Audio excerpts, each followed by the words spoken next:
नमस्कार the India top देख रहे हैं आप। मेरा नाम उदित तारण है। बोचहा कौन जीत रहा है, ये बड़ा सवाल है।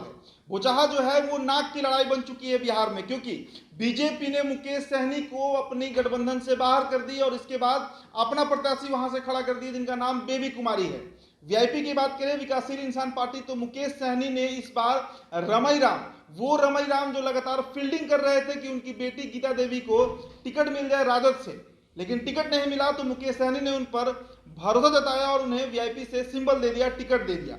तीसरी तरफ अमर पासवान, दिवंगत मुसाफिर पासवान के बेटे मुसाफिर पासवान 2020 में वहां से विधायक बने थे वीआईपी के टिकट पर, लेकिन अमर पासवान को इस बार टिकट दिया गया है तेजस्वी यादव के द्वारा। कुल वहां पर 16 प्रत्याशी हैं जो चुनाव लड़ रहे हैं, अलग अलग पार्टी से, कुछ निर्दलीय हैं, लेकिन जो मुख्य प्रत्याशी हैं वो यही तीन हैं। अमर पासवान राजद से हैं, बेबी कुमारी भाजपा से हैं और गीता देवी जो है वो मुकेश सहनी की पार्टी वीआईपी से है।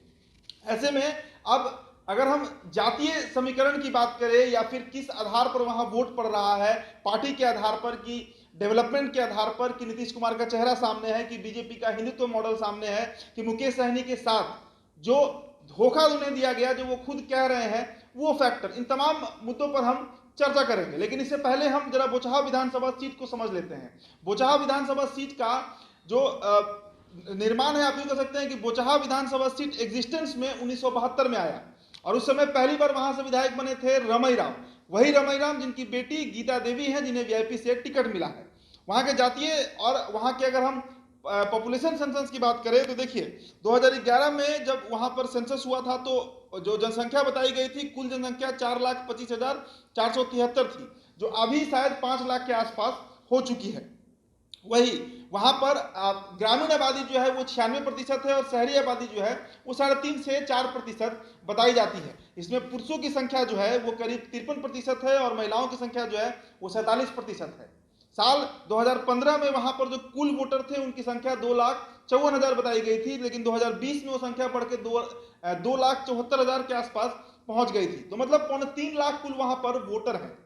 जाति समीकरण की अगर हम बात करें तो सबसे ज्यादा वोट जो है वो बोचहा विधानसभा में भूमिहारों का है, उसके बाद पासवान वोटर है, फिर मांझी वोटर है, यादव है, इन्हीं की बाहुलता है वहां पर। तो ऐसे में भाजपा के लिए राह कितना आसान होगा, क्योंकि भाजपा के लिए ये नाक की लड़ाई है। 3 विधायक मुकेश सहनी की पार्टी से भाजपा ने तोड़ अपने में सम्मिलित करा लिया था। मुकेश सहनी वहां पर डेढ़ डाल के बैठ चुके हैं कि उनको वहां से चुनाव जीतना है। सहनी यानी जो मल्लाह केवट होते हैं, उनकी भी वोट वहां पर अच्छी खासी है। अब देखिए, आपको याद होगा कि 22 मार्च को मुजफ्फरपुर के जो स्थानीय सांसद हैं अजय निषाद, भाजपा से हैं, वे चिराग पासवान से मिलने 12 जनपद पहुंचे थे।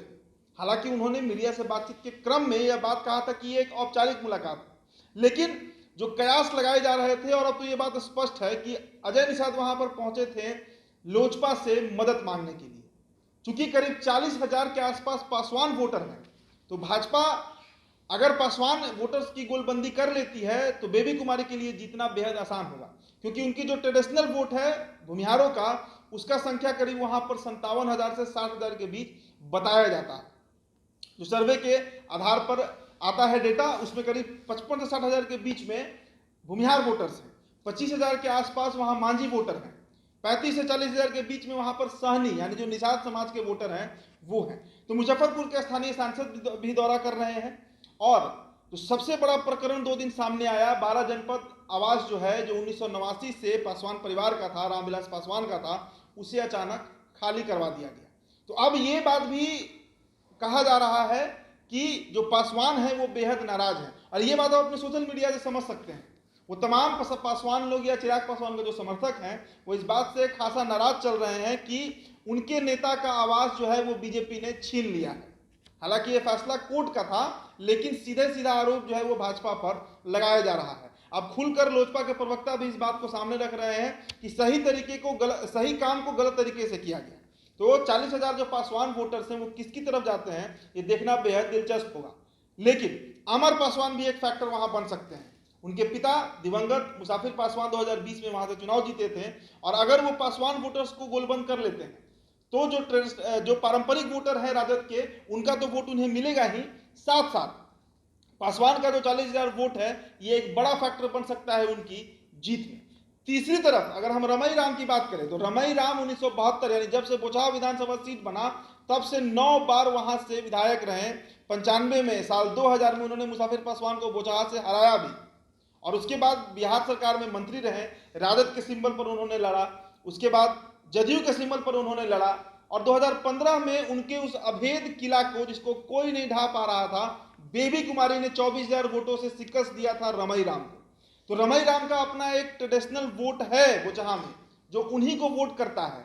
उन्होंने विकास किया या नहीं किया इससे कोई मतलब नहीं है, लेकिन रमई राम का अपना वोट कैडर है। अब ऐसे में ये देखना बेहद दिलचस्प होगा कि जो निषाद और केवट समाज के लोग हैं वो किसकी तरफ जाते हैं, क्योंकि मुकेश सहनी से एक सेंटीमेंट तो है, सेंटीमेंट जुड़ा होगा।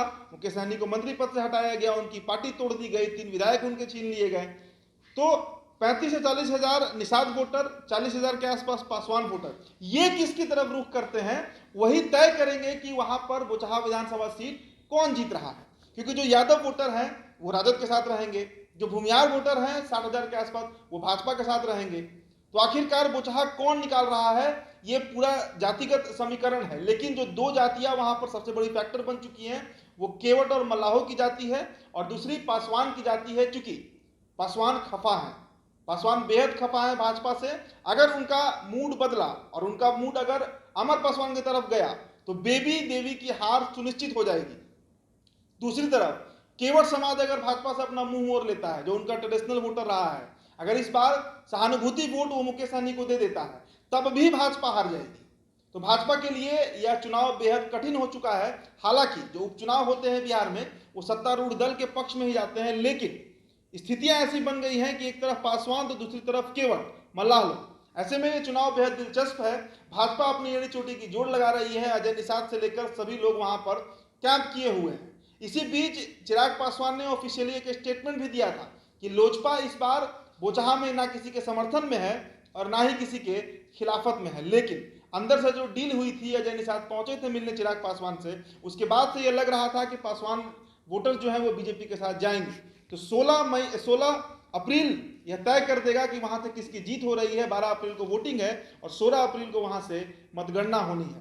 फिलहाल इस खबर में इतना ही। आपका जो सुझाव है हमें जरूर दीजिएगा। बहुत बहुत शुक्रिया।